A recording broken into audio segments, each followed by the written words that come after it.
Hi there folks, welcome to Dunsies Guitar World. So the first shipment is here from Japan. 2 guitars came in this box with all this lovely bubble wrap. But I have already taken them out. I did film it. Now I did film it on my phone, so I cannot guarantee there's going to be great quality. But what we'll be doing today is we'll be looking at the 2 Japanese Les Pauls which were in this box, and we'll be looking at the good.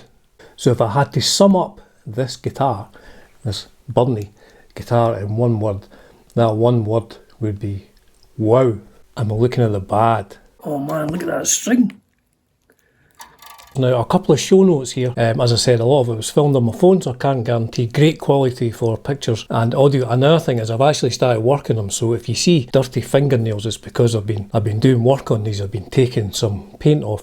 It's not because I'm a manky bastard. So 2 guitars which were in that box. We'll have a look at them. We'll see what we think needs done, because I can tell you this, one is going to need a lot more than the other one. We'll get into that in another video. So yes, one plays straight out of the box and is gorgeous. One does not play straight out of the box, and it would be fair to say it's not overly gorgeous. Let's go on with this video, Dunsie, please, now.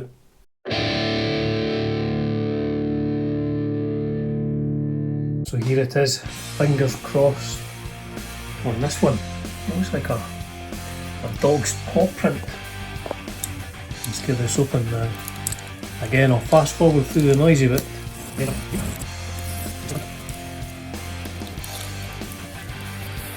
There's a first look. Plenty of bubble wrap as ever from the good folks at Zen Market. Polystyrene, oh, double polystyrene, so thick. Cardboard this. Double polystyrene. Bubble wrap. Oh. Oh man, that feels, oh, they're together.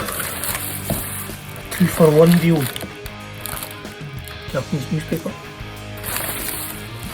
Eating my fish and chips. In fact, later checking out the Japanese economy. Oh man, this is quite heavy.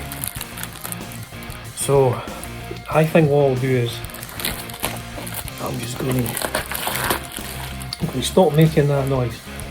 I'm just going to unwrap these. So it's in an Epiphone jig bag. So fast forward through this noise. Oh, first thing we always do, check in here. Oh.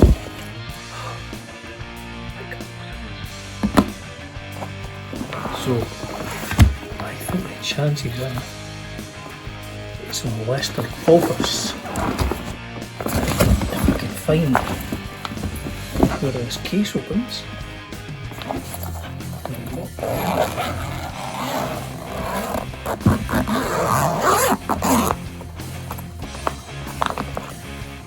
So a peek inside.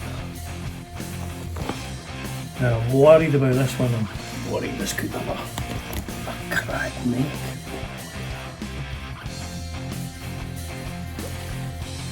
It's either a new truss rod cover or it's still got the plastic on. So it's a Burnie. Let's look at the most important thing here. No cracks. Neck feels quite slim. I'm ready for this. Oh, quite a weighty beast. Look at all the pickups.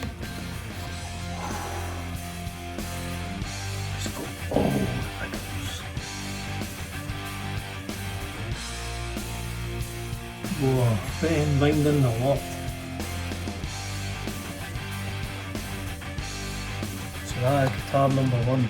So this one is not even in a gig bag, and to be honest, I don't think that would make much difference to it. Wait till you see this one.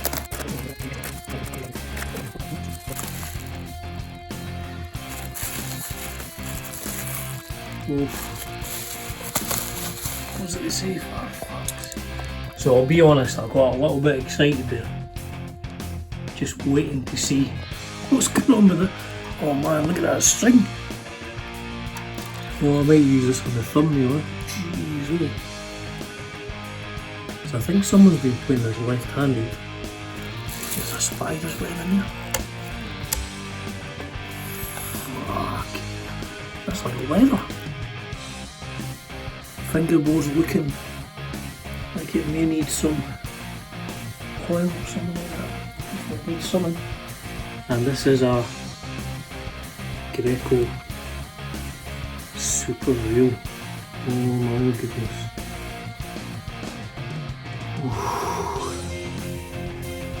Take a step back and just take all this in. So yeah, I'm no guitar expert, but this stuff looks like it might need a bit more work. So yes, let's have a look at these two fine Les Pauls from Japan. A bit closer on the workbench.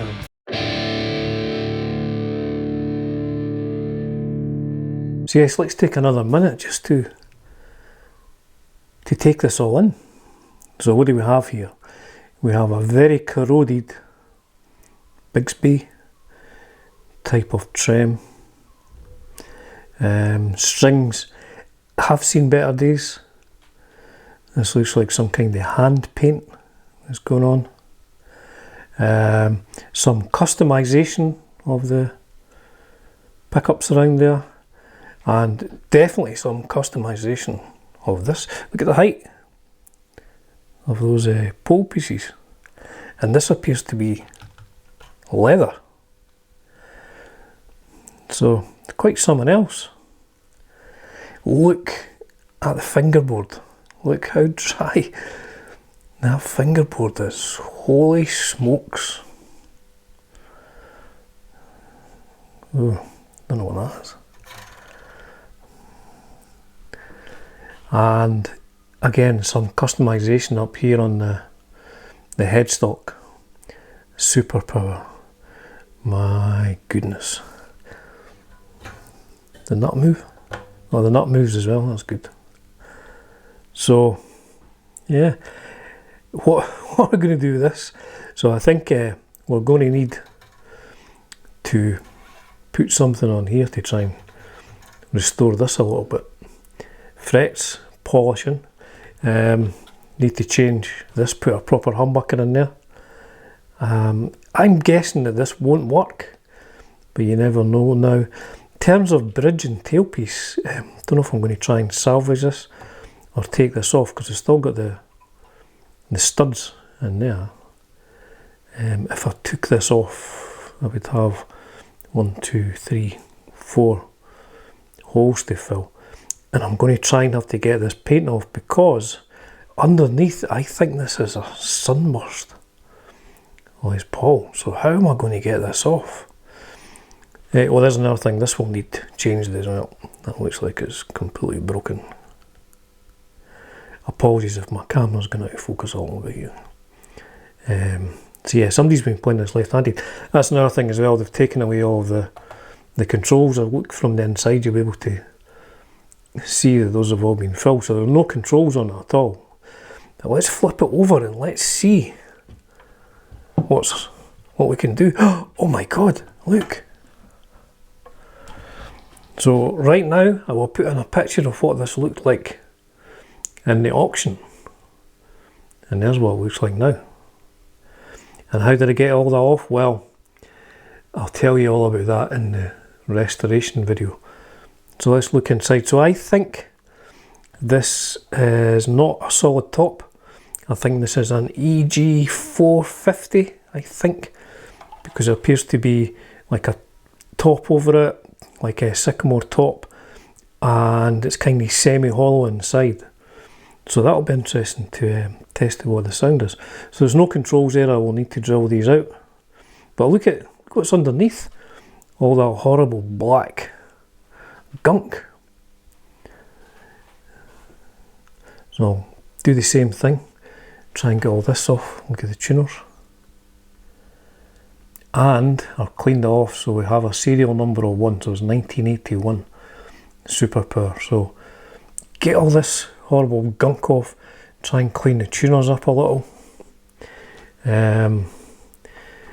I don't know what's going on in here. I will need to change that because the top's broken off. Need new electrics, obviously. But all in all, for what this cost, I think it will clean up pretty well.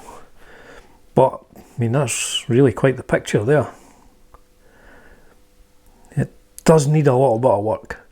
So some of the stuff that I used that actually came through here and it's taken that off, so that's hollow-ish. So yes, that is the 1981 Greco, I think an EG450 or something like that. Certainly the lowest of the Greco superpowers in 1981. So here is the guitar, which is most definitely in better shape. Now I have already played this, it plays really nice. So this would have been gold, it's a bit tarnished, but pretty good shape. I think this is all original. VH1 pickups, 3 of, fret end binding on this. Now, unlike a custom, I don't believe this to be an ebony fingerboard. That's rosewood, dark rosewood. But even with the strings on it, it plays great already. Frets probably need polished a little, it's, you know, a little bit scratchy. Well, this is very, very nice. Look at that. Based on a 57 Gibson Custom. Now, there's still plastic on the truss rod cover. So it's either a new truss rod cover or somebody's never bothered taking that off. But what a beautiful instrument. Very good condition as well. What date would this be? I don't know, late 80s, early 90s. There may be a model number under one of these in the pickup cavities. So I think it's original, going by. I mean, we'll find out, see if somebody's put an extra pickup in there. I don't think so. Kind of strange that the height of those pickup covers, pickup surrounds, but here we go in the back. Can't really see much because of the reflection, but good condition. The only sort of major dings I can see in this are up at the top here. Just there, ding in there. Well, I think this maybe happened in shipping. I will check on the... It's unfortunate. I'll check on the auction pics, but Goto, focus. Goto tuners. The neck is actually chunkier than I had first thought when I took it out. No volute on this, 57 Custom. So that is guitar number 2, a Burnley. I think an RLC 70, 75, depending on the year. But so out of these two guitars, this is the one I will be plugging in and doing a quick sound test.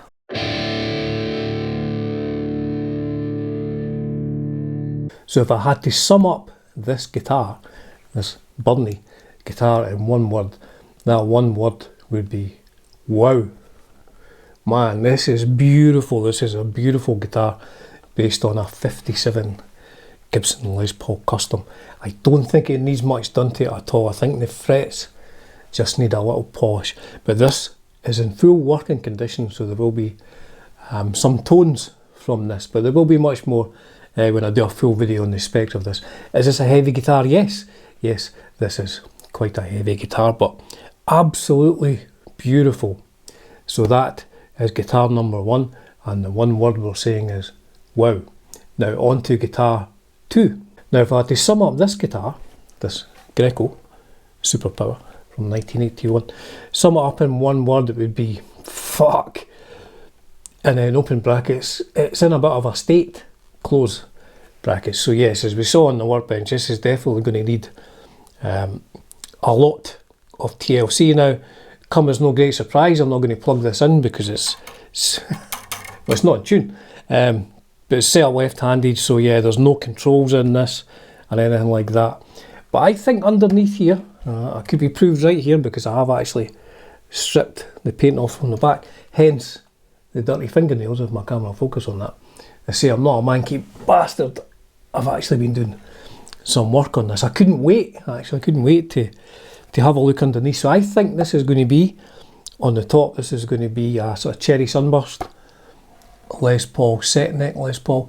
Definitely the lowest, or one of the lower range of Grecos in 81, but I think this is going to be a good project. Some of the frets are sitting a little high as well, so I need to do something about that. But it feels nice, and as I say, this is, I suspect, in fact I know, semi-hollow. This is like a stretched sycamore type of top on that, so I'm going to get all this gunk cleaned off and get this set up as best I can. But out of the two of them, this is the one that's going to be the most work, but I think maybe the most rewarding. I think this, I don't want to tempt fate, but I think this is going to end up looking pretty good compared to the auction picks, and compared to when I took it out of that box. So there you go, 2 Japanese Les Pauls.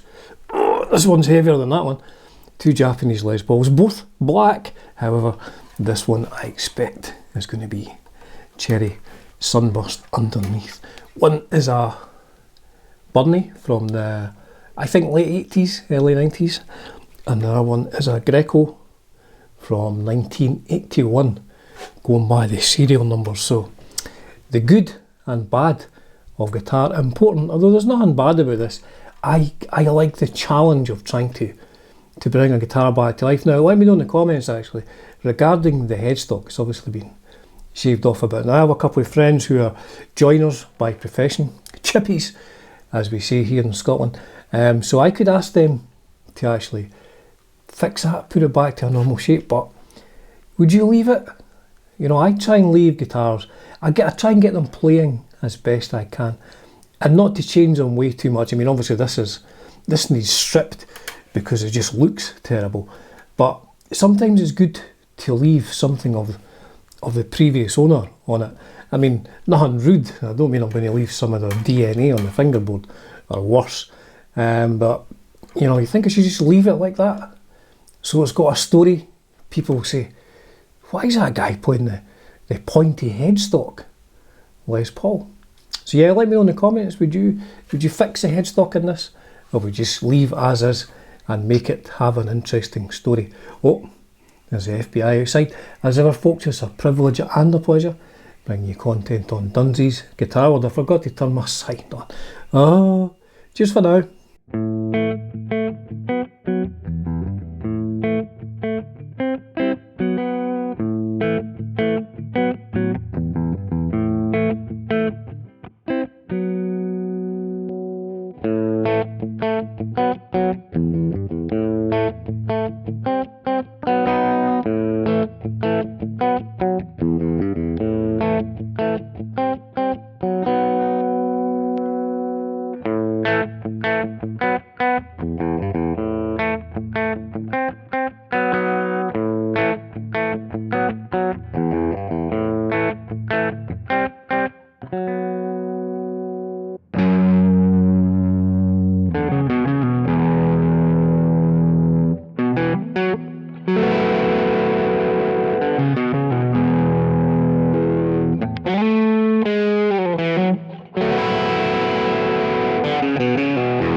Bye.